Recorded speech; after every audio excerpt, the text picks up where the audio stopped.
Muy buenas, continuamos con bioquímica metabólica y una vez que hemos visto la cadena de electrones, de transporte de electrones y las lanzaderas que introducen los NADH2 de la glucólisis a la mitocondria para que cedan esos hidrógenos también a la cadena de electrones, lo único que nos queda es cerrar el ciclo total de rutas y reacciones que le ocurren a una glucosa desde que entra hasta que se oxida hasta el final, hasta moléculas de CO2 que eliminamos e hidrógenos que las coenzimas reducidas NADH2 y FADH2 ceden a la cadena de electrones. Vamos a hacer un repaso de todas las vías por las que pasa esa glucosa que entra en las células. En primer lugar, le ocurría glucólisis, que tenemos de una glucosa hasta 2 piruvatos. A continuación, estos piruvatos entraban en la mitocondria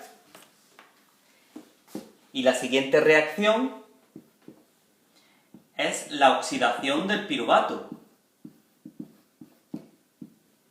en el que tenemos que esos 2 piruvatos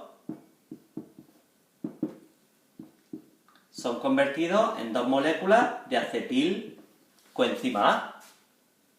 Y por último, esas 2 moléculas de acetilcoenzima A entran a Krebs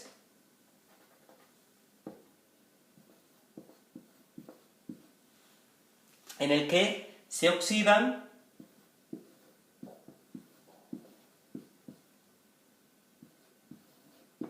hasta 2 moléculas de CO2. En cada uno de estos procesos se producen distintas moléculas que tarde o temprano rendirán ATP. Vamos a hacer un estudio pormenorizado de cada una de estas rutas. En la glucólisis teníamos un balance de 2 ATPs y 2 NADH2. En la oxidación del de 2 piruvatos a 2 moléculas de acetil-CoA tenemos la producción de 2 NADH2. Y en el ciclo de Krebs, también doble, porque entran 2 acetil-CoA, tenemos 2 GTPs, uno por cada vuelta de ciclo, 2 FADH2, uno por cada vuelta de ciclo, y 6 NADH2, 3 por cada vuelta de ciclo. Estas moléculas van a acabar convirtiéndose en ATP cuando cedan su hidrógeno a la cadena de electrones, principalmente. Este ATP ya computa. GTP también se convierte en ATP, uno cada uno, y ya computa para el saldo final. Lo que nos queda es la cadena de electrones. Estos NADH2 están en el citoplasma. Van a entrar a la mitocondria a través de una lanzadera. Según la lanzadera que utilicen, sea malato o sea glicerol 3-fosfato, van a producir distintas cantidades de ATP. Si es la lanzadera de malato, cada uno de ellos, en la mitocondria, dará 3 ATP, por tanto, 6 ATP. Pero si en el ejercicio nos dice que entran por la lanzadera de glicerol 3-fosfato, cada NADH2 solo produce 2 ATP. Por tanto, 4 ATP. 6 o 4 ATP rendirá en la cadena de electrones según la lanzadera por la que hayan entrado a la mitocondria. Venga, nos quedan estos 2 NADH2 que ya están dentro de la mitocondria. Por tanto, en la cadena de electrones van a producir 3 ATP energía para 3 ATP cada uno de ellos.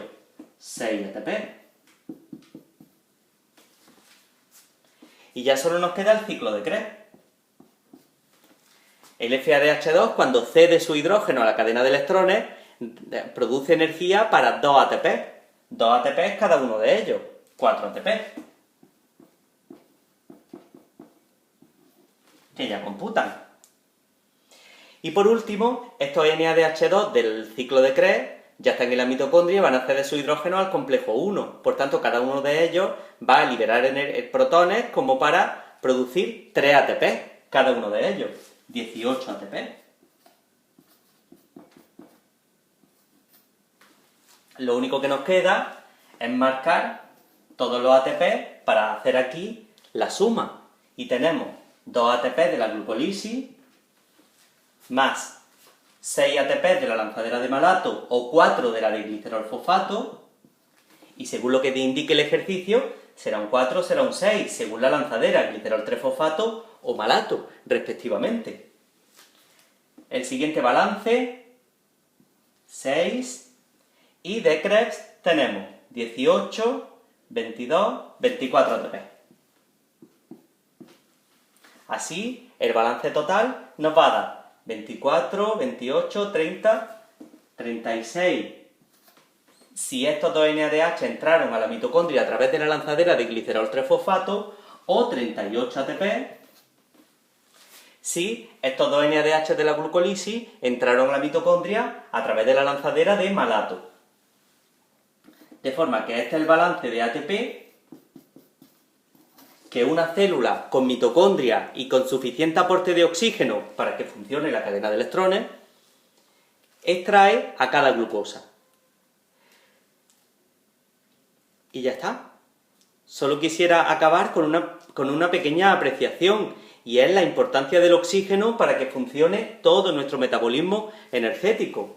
Pero también tenemos que tener en cuenta de que hay un problema con el oxígeno en la mitocondria, y es que la conversión de oxígeno hasta agua en el complejo 4 de la cadena de electrones siempre no ocurre de manera plena.